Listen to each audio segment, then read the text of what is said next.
Welcome to my channel.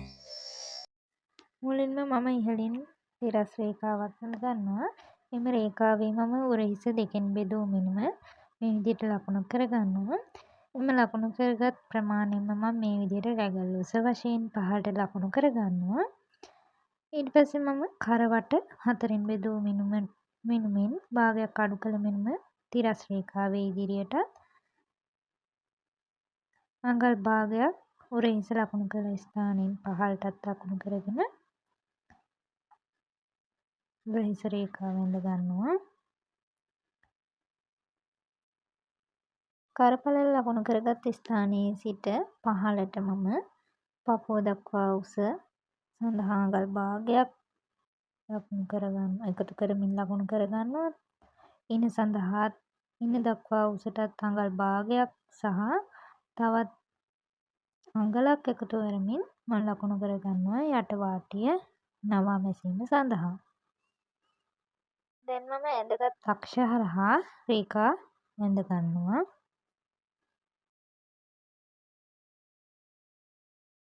ඔයාලා අතක් දාගන්න බලාපොරොත්තු වෙනවා නම් මේ මුල්ලේ සිට ඉහළට පිටුපස අත්කඩට අඟලක් සහ ඉදිරිපස අත්කඩට අඟල් 3 කාලක් විදිහට ලකුණු කරමින් අත්කට වක්‍රය ඇඳ ගන්න පුළුවන්.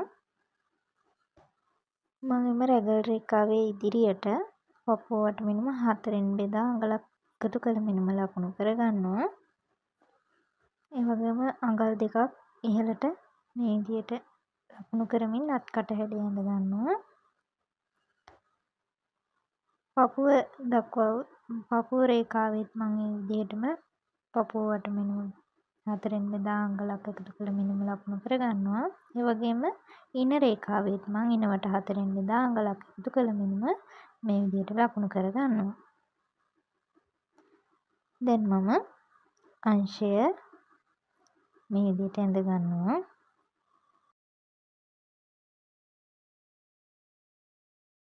ඊළඟට මම පිටුපස කර ගැඹුර වශයෙන් අඟල් 1/2ක ප්‍රමාණයක් ලකුණු කරමින් පිටුපස කර හැඩය මේ විදිහට ඇඳ ගන්නවා.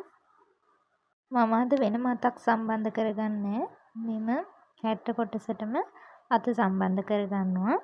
ඒ නිසා මම උරහිස රේඛාව උරහිස දෙකෙන් බෙදා ලකුණු කරගත් අක්ෂයේ සිට ඉදිරියට මම අත දිග ප්‍රමාණයට අඟලක් එකතු කළ ප්‍රමාණය ලකුණු කරගන්නවා. මෙම ලකුණු කරගත් ලක්ෂයේ සිට පහළට මම අත අග වට දෙකෙන් බෙදූ මිනුමට අඟලක් එකතු කළ මිනුම මේ විදිහට ලකුණු කරගෙන පහළට රේඛාවක් ඇඳ ගන්නවා. එම අත අග ලකුණු කරගත් ලක්ෂයේ සිට ඉන සහ පපුව දක්වා අතර ලක්ෂයකට මම මේ විදිහට අත කොටස සම්බන්ධ කරගන්නවා. දැන් අපිට පුළුවන් මේ බ්ලොක් එක කපාගෙන රෙද්ද මත නැම්මට තියලා කපා ගන්න.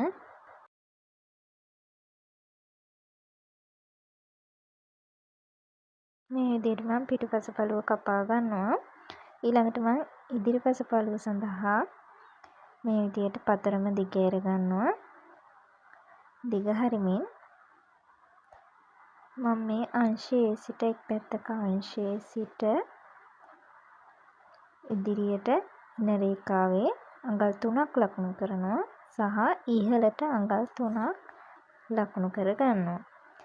එම ලකුණු කරගත් ලක්ෂයේ සිට ඉහළ පළල ලකුණු කරගත් ලක්ෂයට මේ විදිහට රේඛාවක් මම ඇඳ ගන්නවා. මේ ඇඳගත් රේඛාව දිගේ මම කපා ගන්නවා.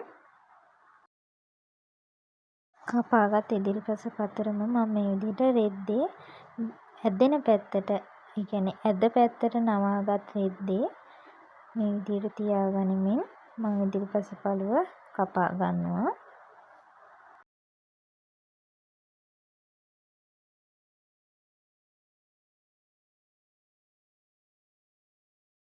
මම ඊළඟට පටි කොටසක් සකස් කර ගැනීම සඳහා අඟල් 10ක් පළල සහ අඟල් 40ක් හෝ ඒ ආසන්න ප්‍රමාණයක් දිගින් යුත් පටි කොටසක් මම කපා ගන්නවා.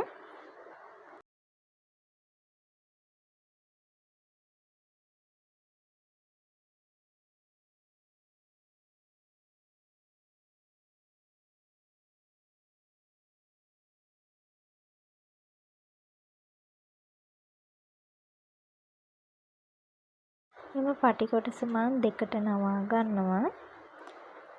දෙකට නවා ගනිමින් එක් පැත්තක පහළින් අඟල් 6ක් සහ අනෙක් පැත්තේ ඉහළින් අඟල් 6ක් වශයෙන් මම මේ විදිහට ලකුණු කරගෙන එම ලකුණු කරගත් ලක්ෂ දෙක මම මේ විදිහට එකතු කරගෙන දෙකට නවා ගන්නවා. ඒ නවාගෙන මම මේ පටි කොටස එම ලක්ෂ ලකුණු කර ස්ථානයෙන් කපා ගන්නවා.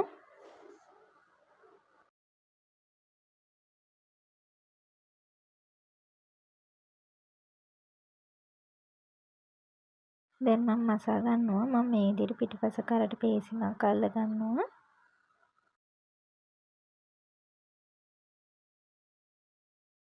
ඊළඟට මම ඉදිරිපස කරට මේ විදිහට කාලක් නවමින් සහ තවත් කාලක් නවමින් මම ඉදිරිපස කර මේ විදිහට මසා ගන්නවා.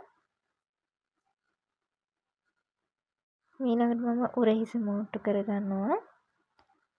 ඉදිරිපස රැප් වන ආකාරයට තමා මම මේ හැඩ කොටස මසා ගන්නේ. ඔයාලා මහන්න කැමති විදිහේ ඇඳුමක් තියෙනවා නම් ඩිසයින් එකක් තියෙනවා නම් මට රික්වෙස්ට් එකක් දාන්න. පහලින් කමෙන්ට් එකක් දාන්න. මම අනිවාර්යෙන් ඒක ඔයාලට මහන විදිහ පෙන්නන්නම්. ඒ වගේම මම ඊළඟට අත දෙවරක් නවමින් මසා ගන්නවා. අත අග වාටිය.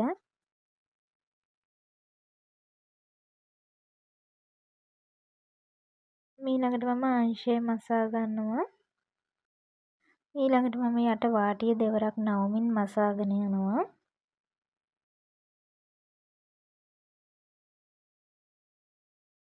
ඊළඟට මම කපාගත් පටි කොටස් දෙක මේ විදිහට දෙකට නවමින් මසා ගන්නවා. එහෙම පටි කොටස් දෙක ඊළඟට අපි හැට්ට කොටසට සම්බන්ධ කරගන්නවා. පටි කොටසේ හීනි ස්ථානය තමයි අපි හැට්ට කොටසට සම්බන්ධ කරගන්නේ. පටි කොටස් දෙකම අපි හැට්ට කොටසේ රැප් වන කොටස් දෙකට සම්බන්ධ කරගන්නවා. පටි කොටස් දෙක සම්බන්ධ කරගත්තාන් පසු අපේ හැට්ට කොටසේ සියලු වැඩ අවසන්. ඔයාලටත් පුළුවන් මේ විදිහේ ලස්සන වෙබ් ඩ්‍රෙස් එකක් බ්ලවුස් එකක් මහලා බලන්න. තවත් මේ වගේ වීඩියෝස් දාපු ගමන් බලන්න try මේ YouTube channel එක subscribe කරලා තියාගන්න. bell icon එකත් click කරලා තියාගන්න. නැවතත් ඉක්මනින්ම හමු වෙනකන් ඔයාලට සුබ දවසක්.